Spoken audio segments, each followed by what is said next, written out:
Nous allons continuer avec les hypothèses de Gauss-Markov. La première hypothèse est l'hypothèse de la linéarité dans les paramètres. Cette hypothèse explique que il y a une relation linéaire entre les variables indépendantes et la variable dépendante.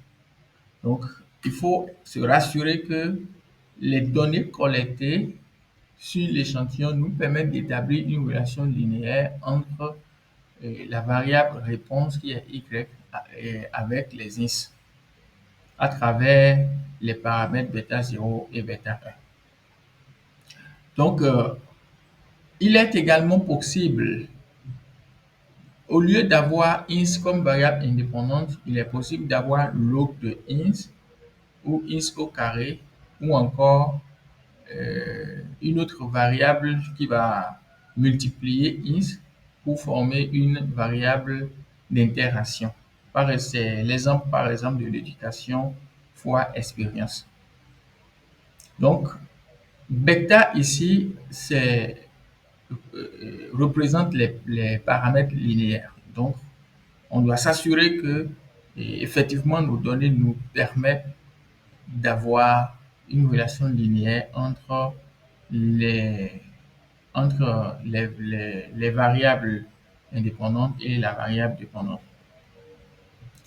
La deuxième hypothèse nous parle d'échantillonnage aléatoire. Donc, nous devons nous assurer que la technique d'échantillonnage qui est utilisée pour identifier ou pour collecter des données sur des échantillons donnés de notre population est aléatoire. Donc, tous les individus doivent avoir la même probabilité d'être sélectionnés. Par exemple, lorsque les jeunes employés sont surestimés dans notre échantillon, nous aurons des paramètres biaisés.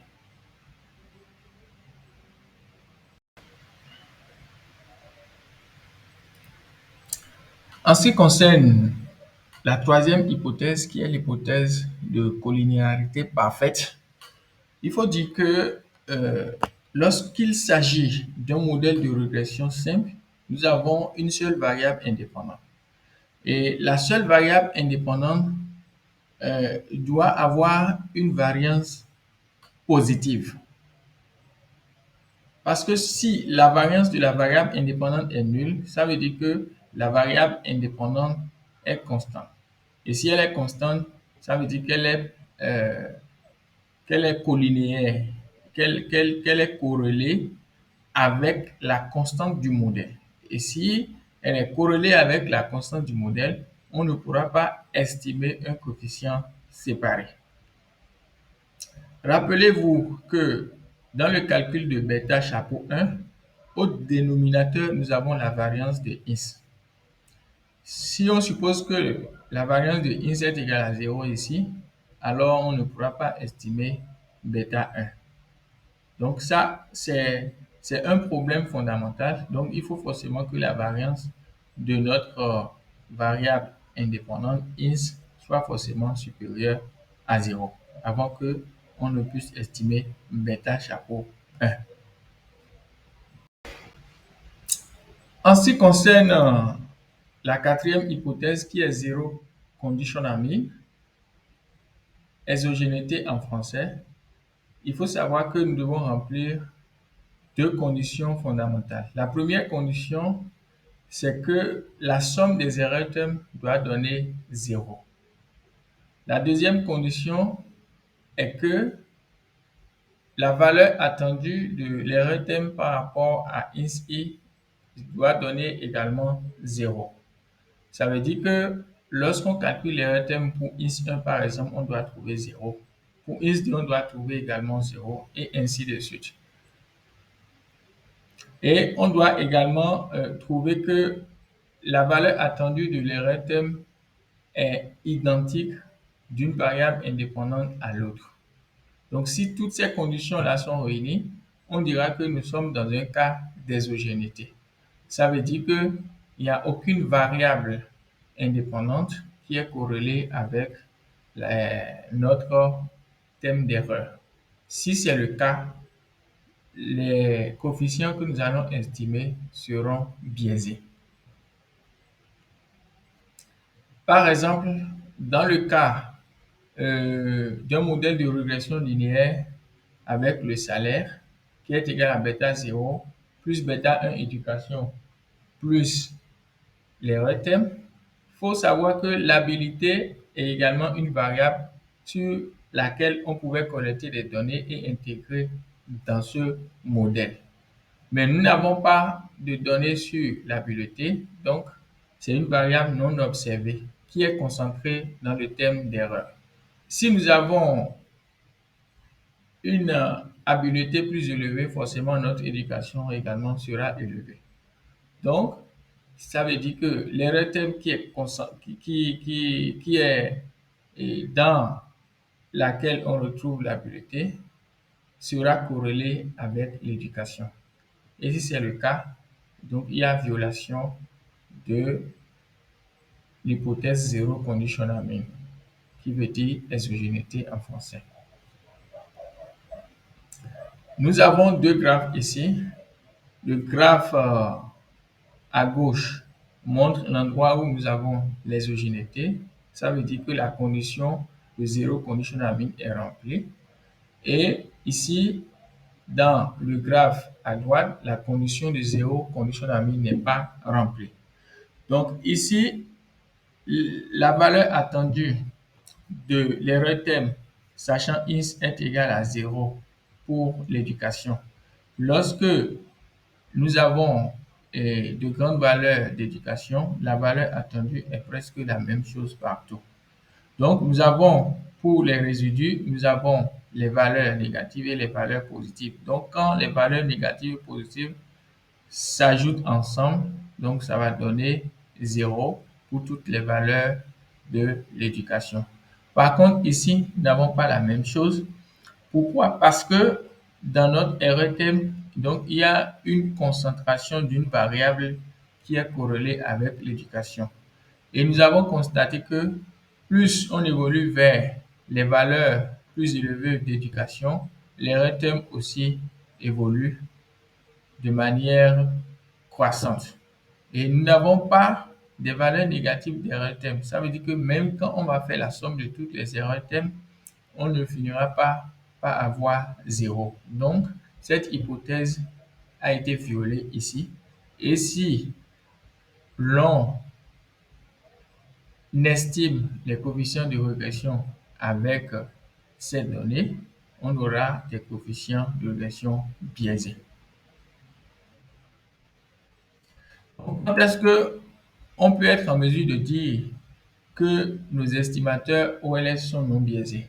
C'est quand nous avons respecté les hypothèses de Gauss-Markov de 1 à 4, c'est-à-dire linéarité, l'échantillonnage aléatoire, pas de collinéarité parfaite et avoir de l'exogénéité.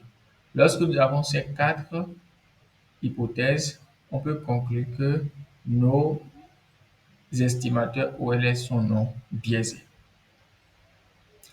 Donc, de ce fait, la valeur attendue des coefficients bêta chapeau sont des paramètres de la population directe. Donc, on peut dire qu'avec cette étude que nous avons effectivement des paramètres de la population.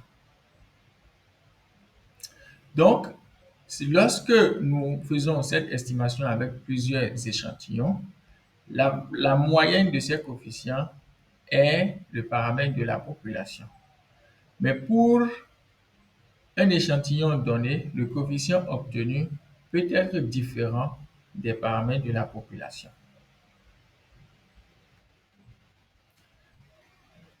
En ce qui concerne l'homocédasticité ou encore l'homogénéité de la variance, il faut savoir que cette hypothèse est remplie lorsque la variance de l'erreur thème, sachant I est égal à la variance, est égal à sigma carré qui est la variance de l'erreur thème de la population.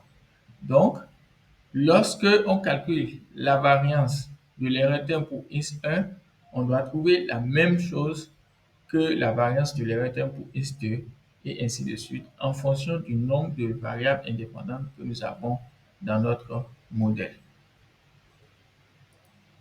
Mais lorsque nous voyons que la variance de l'erreur terme, sachant Xi n'est pas constante et égale à une valeur sigma carré, en ce moment-là, on ne peut pas parler d'homocédasticité, on parlera d'hétérocédasticité.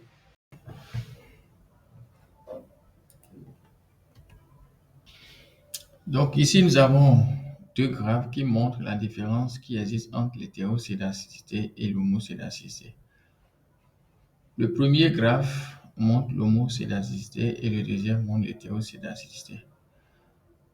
Vous allez voir ici que nous avons la droite de régression de la population et ici, nous avons les erreurs thèmes. Pour X égale à X1, nous avons une allure de notre erreur thème autour de la droite de régression autour de ce point-là. Et lorsque X augmente de X1 à X2, l'allure ne change pas. Donc l'allure de l'erreur thème ne change pas et ainsi de suite. Par contre, au niveau de cette figure, au niveau de ce graphe, nous constatons que avec une valeur d'éducation faible, nous constatons que notre RTM a une allure beaucoup plus pointue. Et lorsque nous commençons à augmenter en éducation, lorsque la valeur d'éducation augmente, on commence à voir un aplatissement de cette courbe-là, jusqu'à ce que la courbe s'aplatisse complètement. Donc, cela veut dire que la variance de l'RTM n'est pas le même lorsque nous évoluons vers les valeurs d'éducation les plus supérieures.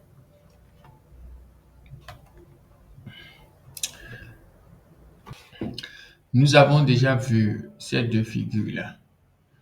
On avait déjà vu ça. Nous avons ploté sur ces deux figures les résidus en fonction d'éducation. Nous avons déjà constaté ici que la moyenne des résidus donne 0 selon que l'on augmente le nombre d'années d'éducation ou pas. Donc, la variabilité est presque les mêmes ici.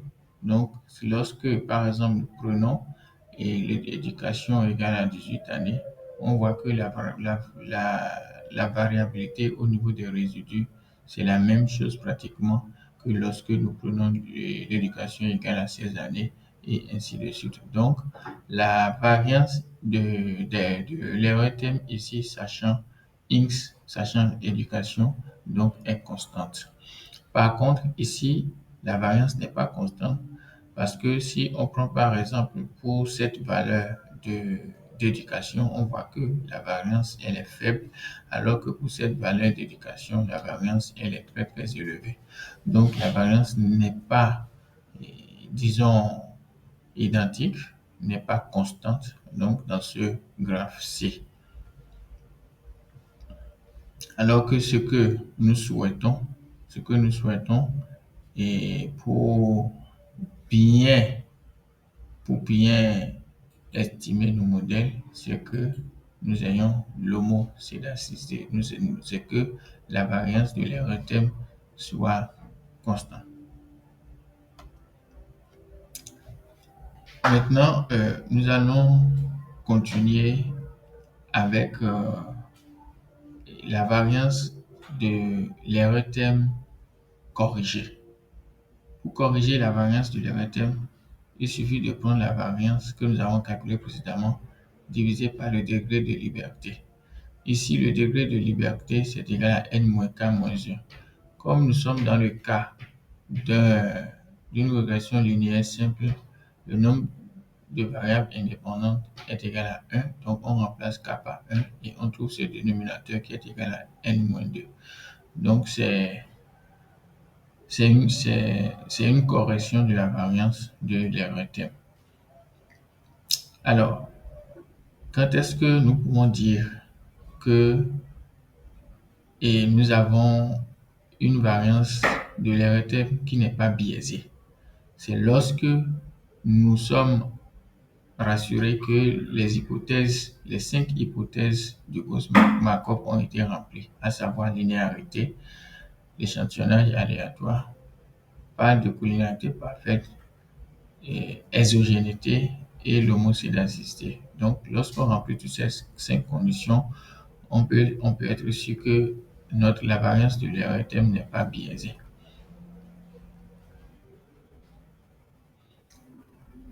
Ensuite, ce qu'il faut savoir ici, c'est que les coefficients de régression qui ont été estimés sont aléatoires. Ils sont aléatoires parce qu'ils proviennent des échantillons aléatoires. Ces coefficients varient en fonction de l'échantillon qui a été utilisé pour leur estimation. Donc, si l'on change d'échantillon, le coefficient également change. Maintenant, la question que l'on se pose est que quelle est la variabilité de ces coefficients OLS? De quelle ampleur ou à quelle ampleur ces coefficients OLS sont différents des paramètres de la population? Pour répondre à ces questions, il faut calculer la variance de ces coefficients. La variance de bêta 1 est égale à la variance de l'RTM divisé par SST de INS. SST de INS ici, c'est la variance de INS. Donc, pour avoir la variance de bêta 1 faible, qu'est-ce qu'il faut? Il faut avoir la variance de l'RTM faible et avoir la variance de INS élevée. Par exemple, si l'on collecte des données sur le nombre d'années d'éducation, il faut que le INS, notre variable indépendante, qui est le nombre d'années d'éducation, soit vraiment diversifié. Nous voulons avoir des gens qui ont 12 années d'éducation, 13 années, 8, 6, 2, 3. Donc, c'est comme ça que nous pouvons avoir une grande variabilité au sein de INS.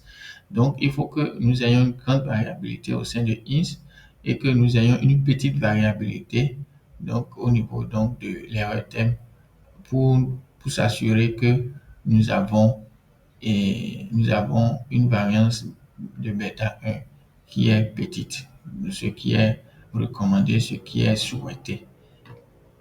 Mais si ce n'est pas le cas, on aura une variance de bêta 1 qui est très élevée et ce qui n'est pas souhaité non plus. Donc, pour calculer la variance de bêta chapeau 0, voici la formule qu'il faut utiliser. Au dénominateur, nous avons la même chose. Et au numérateur, il y a un petit changement. Alors, lorsque nous avons calculé la variance de nos coefficients, on peut également calculer l'erreur standard qui est égale à la racine carrée de la variance. Donc, c'est ça. Autre chose qu'il faut savoir, c'est que la variance de l'RTM de la population est inconnue. Donc, il sera remplacé par la variance des résidus de l'échantillon. Et c'est ce que nous avons fait ici. Il en est de même que ce que nous avons fait ici.